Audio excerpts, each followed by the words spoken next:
qui il est. Qui est ce type? Alors beaucoup de gens ont entendu parler de son passage par la banque Rothschild, certains ont entendu parler de l'ENA, mais nous on avait envie de rentrer en profondeur dans ce qu'était son parcours. Comment ça se fait qu'un jeune peut-être brillant se retrouve si haut, si vite? Par quels espaces s'est-il passé? Qui a-t-il rencontré pour avoir le parcours brillant qui en fait un favori à l'élection présidentielle à seulement 39 ans et sans aucun parti politique? Bon bah alors, le parcours d'Emmanuel Macron commence à l'ENA. C'est l'école nationale d'administration qui forme les élites françaises.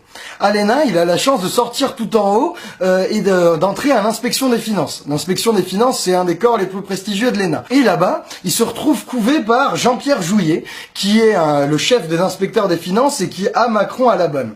Jean-Pierre Jouyet, c'est un type qui était de toutes les alternances depuis les années 90. Il était au cabinet de Delors pour piloter la mise en œuvre du traité de Maastricht. Il a été au cabinet de Jospin pour piloter l'entrée de la France dans l'euro. Il a été ministre des Affaires européenne sous Sarkozy pour bien négocier les déficits budgétaires, la crise, tout ça.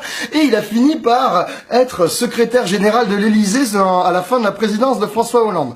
Donc c'est un mec qui est central dans tous les réseaux de pouvoir, qui a accueilli Macron et qui l'a formé. Alors ce mec-là, qui est partout dans tous les gouvernements politiques depuis 20 ans, il a envoyé ce jeune inspecteur des finances, qui avait rien de particulier par rapport aux autres, dans la commission Attali. La commission Attali, qu'est-ce que c'est? C'est un truc qu'a nommé Sarko en 2008 pour réunir tous les grands patrons du CAC 40, toutes les têtes pensantes de l'économie bien intégrée et formuler des recommandations de politique économique. Et Emmanuel Macron, il se retrouve rapporteur de cette commission. Et donc il a rencontré plein de monde. C'est là qu'il a rencontré Serge Weinberg, qu'il a fait entrer à la banque Rothschild. C'est aussi là qu'il a rencontré le PDG de Nestlé. Et c'est avec Nestlé que, à la banque Rothschild, Emmanuel Macron a réalisé sa plus grande opération de fusion-acquisition. Et c'est comme ça qu'il est devenu millionnaire.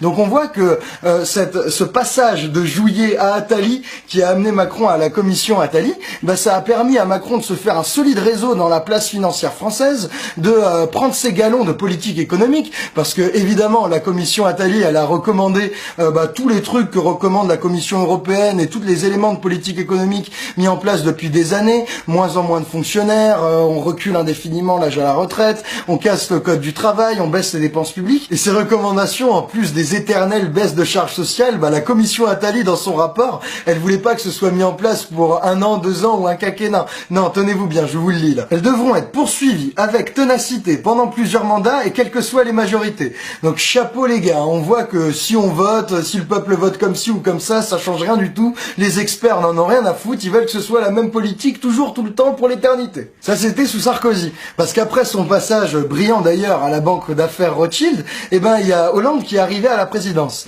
Et là, Jean-Pierre Jouyet, grand ami de François Hollande, et Jacques Attali se sont rappelés que le brave Emmanuel pouvait être un super candidat pour assister le président Hollande. Et donc Hollande l'a nommé secrétaire général adjoint de l'Élysée. Alors ce poste, qu'est-ce que ça veut dire? Ça veut dire qu'il a accompagné, mis en œuvre et façonné énormément de mesures de politique économique du début du quinquennat de Hollande. C'est par exemple lui qui a fait le CICE, le crédit d'impôt de plusieurs dizaines de milliards d'euros sans contrepartie aux entreprises. C'est aussi lui qui a fait le pacte de responsabilité. Et Macron, au secrétariat général de l'Élysée, il se contentait pas simplement des mesures économiques. Il accompagnait aussi Hollande dans toutes les négos européennes. Donc Hollande, il avait bien confiance en lui, il avait tout bien fait, le brave Emmanuel. Et donc, quand Montebourg s'est fait virer, là, en août 2014, du ministère de l'économie, Hollande a propulsé le jeune énarque directement à Bercy, ministre de l'économie à 36 ans. Chapeau l'artiste. Quand on voit son parcours en détail, on comprend mieux comment il a pu monter si vite et si haut en dehors de tous les partis. Ce qu'on comprend, c'est que le pouvoir, il est pas toujours là où on nous le montre. On nous montre que les jeux de pouvoir se jouent dans les primaires, dans les congrès politiques, des partis politiques, et que les débats à l'intérieur de l'UMP ou du PS règlent la question du pouvoir en France. Mais il y a un pouvoir qu'on nous montre pas. C'est le pouvoir des conseillers, des experts, de l'administration non élus, parce que ces gens-là, ils gravitent autour des dirigeants politiques, de droite ou de gauche, quelles que soient les majorités,